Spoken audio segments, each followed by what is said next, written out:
तो दोस्तों आज के इस वीडियो में हम बात करेंगे ये एजिथ्रोमाइसिन ऑरल सस्पेंशन के बारे में, जो कि मार्केट पर बहुत सारे ब्रांड नेम से आपको मिल जाएगा। तो दोस्तों आज के इस वीडियो में हम देखेंगे कि ये जो एजिथ्रोमाइसिन ऑरल सस्पेंशन है ये बच्चों को कौन कौन सी बीमारी होने पर दिया जाता है और इसे कैसे दिया जाता है, यानी इसका डोजेस क्या है, यानी सही डोज क्या है, और इसे इस्तेमाल करने की वजह से बच्चों में क्या साइड इफेक्ट दिखाई दे सकता है, इसके बारे में भी इस वीडियो के अंदर आपको देखने को मिल जाएगा। ठीक है, तो दोस्तों ये जो एजिथ्रोमाइसिन एज जो मेन इंग्रेडिएंट्स है इसके अंदर दिया गया है, तो ये एक मैक्रोलाइड ग्रुप के एक एंटीबायोटिक है जो कि बैक्टीरिया को मारने का काम करता है। ठीक है, तो अब सीधे मुद्दे पर बात करते हैं कि ये जो एजिथ्रोमाइसिन ऑरल सस्पेंशन है ये बच्चों की कौन कौन सी बीमारी होने पर इसे दिया जाता है। तो देखिए, ये बच्चों की एयर इन्फेक्शन यानी कानों पर इन्फेक्शन होने पर ये एजिथ्रोमाइसिन डॉक्टर प्रिस्क्राइब करते हैं। गले पर इन्फेक्शन होने पर भी इसे प्रिस्क्राइब करते हैं। उसके अलावा भी स्किन पर इन्फेक्शन होने पर भी ये एजिथ्रोमाइसिन ऑरल सस्पेंशन दिया जाता है।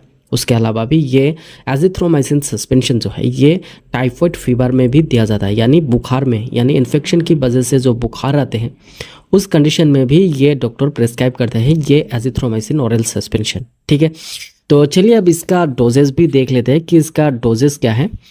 तो दोस्तों ये एजिथ्रोमाइसिन ऑरल सस्पेंशन जो है ये एक नॉर्मल इन्फेक्शन के लिए पहले दिन 10 mg पर केजी वेट के हिसाब से दिन में एक बार दिया जाता है, वो भी खाली पेट पर। ठीक है, उसके बाद जो अगले 4 दिनों तक ये 5 mg के हिसाब से पर केजी वेट के हिसाब से दिन में एक बार खाली पेट दिया जाता है। ठीक है, और उसके अलावा भी ये जो एजिथ्रोमाइसिन ऑरल सस्पेंशन है ये टाइफाइड फीवर में जो उसका डोजेस है वो अलग हो जाता है।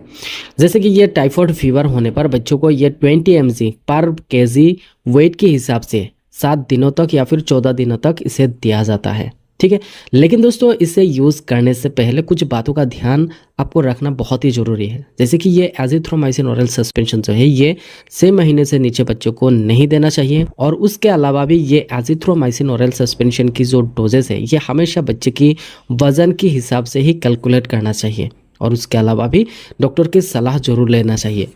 और उसके अलावा भी और एक जो इम्पोर्टेंट बात है वो बात भी याद रखना बहुत ही ज़रूरी है, क्योंकि जब भी आप बच्चों को ये ऑरल सस्पेंशन यानी ये जो एजिथ्रोमाइसिन ऑरल सस्पेंशन देते हो तो उसका डोजेस को कभी भी स्किप ना करें, यानी बीच में बिल्कुल भी ना छोड़े, उसका पूरा कोर्स कंप्लीट करना बहुत ही ज़रूरी है। ठीक है, तो इन बातों का ध्यान आपको रखना बहुत ही ज़रूरी है। तो साइड इफ़ेक्ट के बारे में बात करें तो ये एजिथ्रोमाइसिन इस्तेमाल करने की वजह से बच्चों में अक्सर कुछ कॉमन साइड इफ़ेक्ट देखी जा सकती है, जैसे कि डायरिया हो सकता है ये एजिथ्रोमाइसिन ऑरल सस्पेंशन यूज़ करने की वजह से, और उसके अलावा भी नोशिया वॉमिटिंग भी हो सकता है।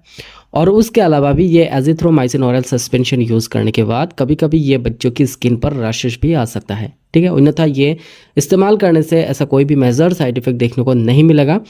हाँ, इसे यूज़ करने से पहले आप डॉक्टर से कंसल्ट ज़रूर करिए या फिर एक हेल्थ केयर प्रोफेशनल से पूछकर ही आप इसका इस्तेमाल करना चाहिए। ठीक है, तो आई होप कि ये इन्फॉर्मेशन यानी ये एजिथ्रोमाइसिन ऑरल सस्पेंशन के बारे में आज के इस वीडियो में ये छोटा सा इन्फॉर्मेशन था।